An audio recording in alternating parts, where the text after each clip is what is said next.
Vegas's official NBA team win predictions have been revealed, and once again, the Toronto Raptors are being slept on. So I'm going to break down the over-under odds for this team and some of the teams they expect to be better than Toronto this season, which is kind of interesting. Additionally, we have Chris Boucher images coming out of him looking swole, putting in some work the offseason, so we got to break down how he can have an impact on the team with a few bits of added muscle down in the paint. And additionally, we do have some Kevin Durant news to update on. I know people are sick of the KD talk, but Adrian Wojnarowski gave an interesting report today, so we'll dive into that as well. So without further ado, let's dive straight into it.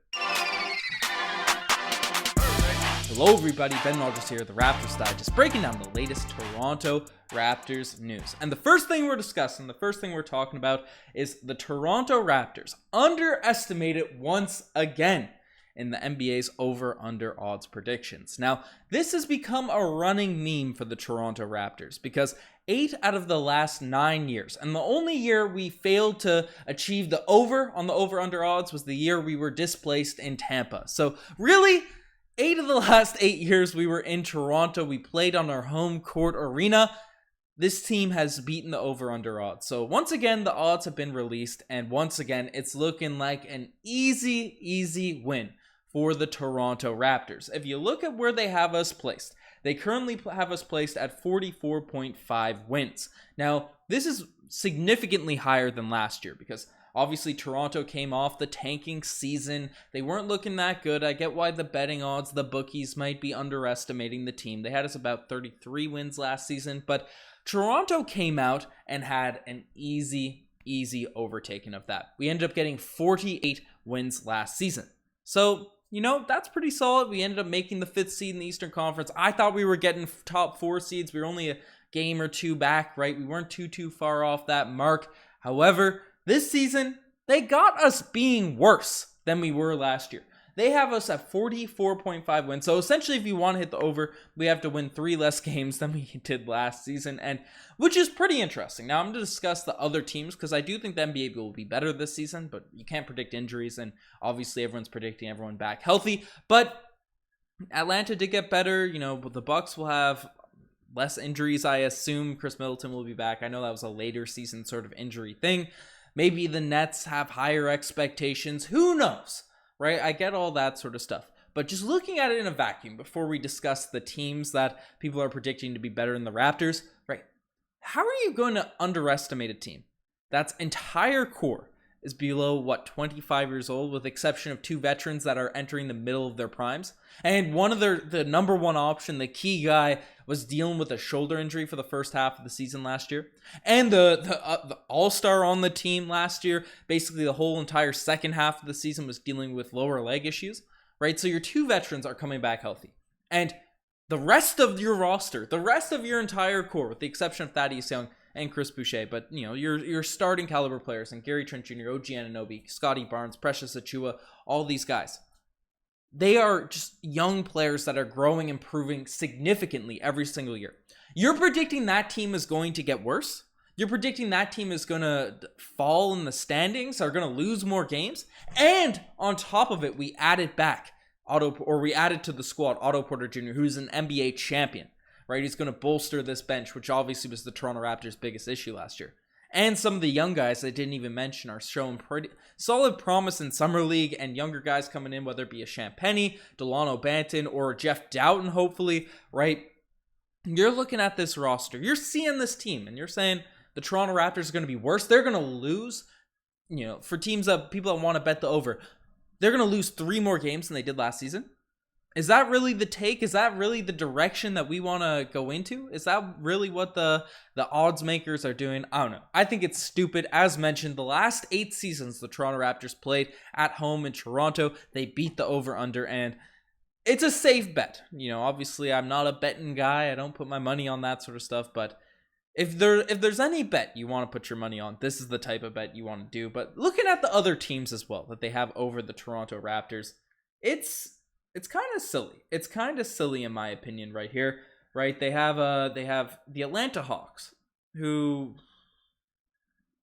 what are we doing with Atlanta here? What are we doing with Atlanta Hawks over the Toronto Raptors. Atlanta was a 43-win team last season, and they just got rid of Kevin Huerter. I know they brought in DeJounte Murray. I know he's gonna be an addition to their team, but is anyone seriously considering Atlanta going to be taking a massive jump this season? I don't know. DeJounte Murray is good, but they're not at the level. Defensive end, they're not at the level of the Toronto Raptors. Trae Young's still there. I know they made the conference finals a couple seasons ago, but I don't see a world where that roster can outplay this Toronto squad. We have the Philadelphia 76ers, maybe with Joel Embiid coming back and James Harden healthy.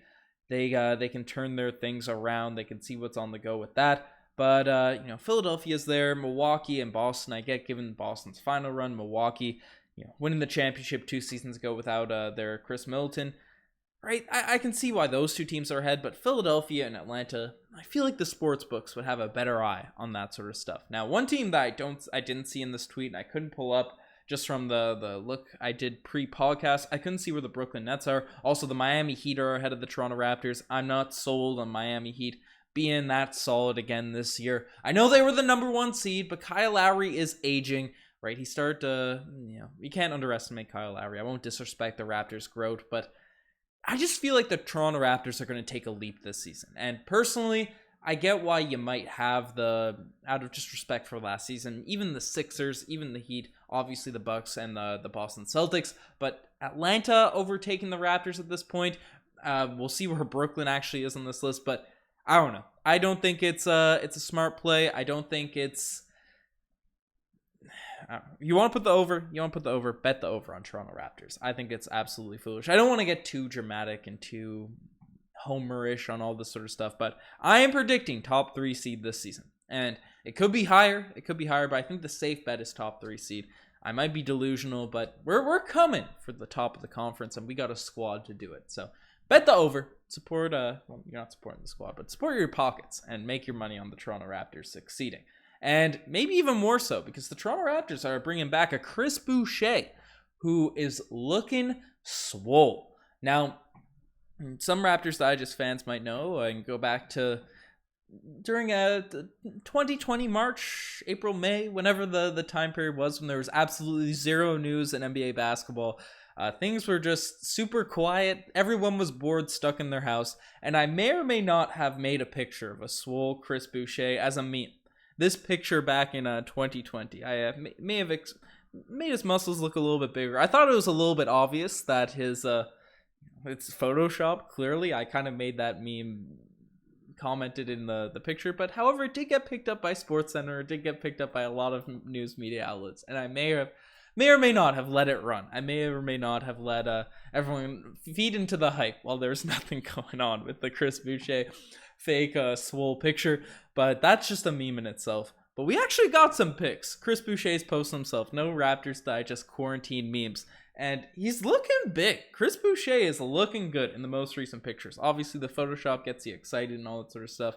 But we got Chris Boucher working out, putting on some muscle. Obviously, he is, one of those long, wiry guys. He's never going to be able to look like a prime Dwight Howard or anything like that. Everyone's bodies are different. But you can definitely see the strength being built up in Chris Boucher in these workout photos. And this is going to be huge. This is going to be huge for the Toronto Raptors, seeing a Chris Boucher come back.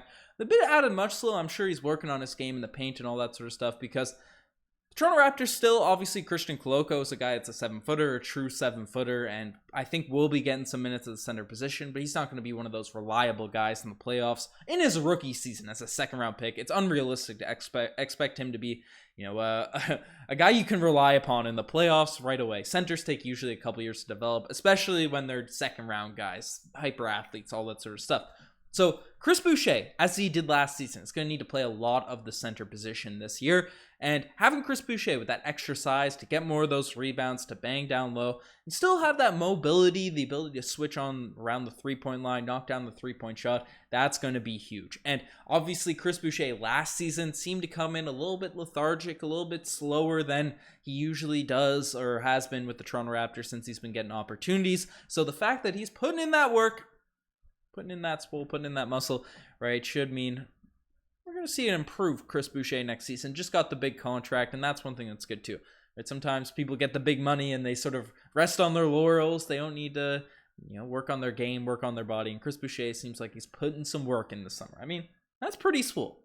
That's pretty swole there for Chris Boucher. No Photoshop needed. No Photoshop needed. No Chris Boucher fake news, as you can see on this pic right there. But let me know what you guys think of Chris Boucher's added muscle. Looking good on that end. But we also have a Kevin Durant Woj bomb. Woj update. I know people are getting sick of the KD news, but folks, I'm covering everything surrounding the Toronto Raptors. It's the off season. We need to talk about all this sort of stuff. And when there's the potential to acquire a top 5 player, there's a quote going around from Masai Ujiri. When you have a top 5 player available, on the trade market, you gotta at least go for it. See what you can do.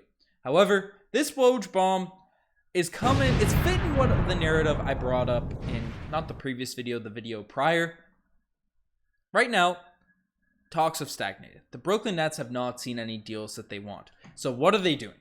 They're going to any media outlet. They're going to any reporter that will listen and trying to up the value of their players, trying to up the narrative such that it shifts in terms of Kevin Durant having a bunch of value. And then when more and more people think that a player has value, it switches the minds of GMs or lesser-minded GMs like maybe the Timberwolves of Rudy Gobert, even though I don't think that was a horrible trade given their circumstances, their situation. However, I do think it was definitely an overpay in terms of the first-round picks.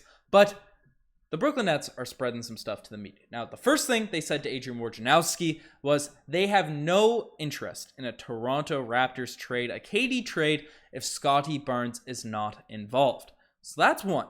That's the number one thing. And we'll talk about that. We'll discuss that after. But obviously, it's been come from the other end on the Toronto Raptors side of things, how we will not give up Scottie Barnes in a potential deal for Kevin Durant. So that's the one thing Woj essentially came out and said. And two, he said the Brooklyn Nets would be happily welcome Kevin Durant back if he were to renege his trade request. If he was to put it in the past and say, oh, it is what it is, so I'm willing to come back to the squad. But he did make a point to say the Nets are still actively working on making some trade requests. They're trying to figure out some deals. They're trying to put some things together. And until KD reneges the trade request, they're still going to be working on it. So I'm still of the mindset, if KD hasn't reneged the trade request, if he hasn't put it all together, if he hasn't sort of walked it back at this point where the Nets have essentially been asking for lucrative offers and stuff, I still don't see a world where this is going to work out, where this is going to go together. And there's now reports coming out from the Spurs essentially saying that there might be a 3-team deal between Kyrie going to the Lakers, Russell Westbrook going to the San Antonio Spurs, and that situation playing out. If Kyrie's traded, I don't see how it's going to work out. And obviously the relationship between Kevin Durant, Kyrie Irving, and ownership and Joe Tsai, right? I don't see how that partnership is going to mend the fence.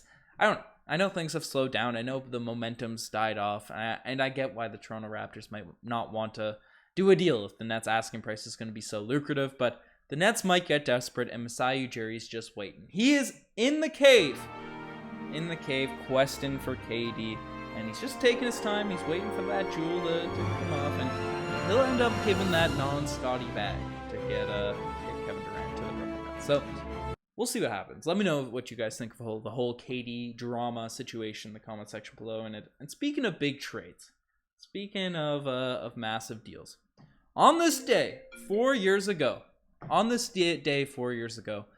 we have a trade, a blockbuster. Kawhi Leonard ended up coming to the Toronto Raptors. I'm also getting phone calls left, right, and center during this recording, but we plow through.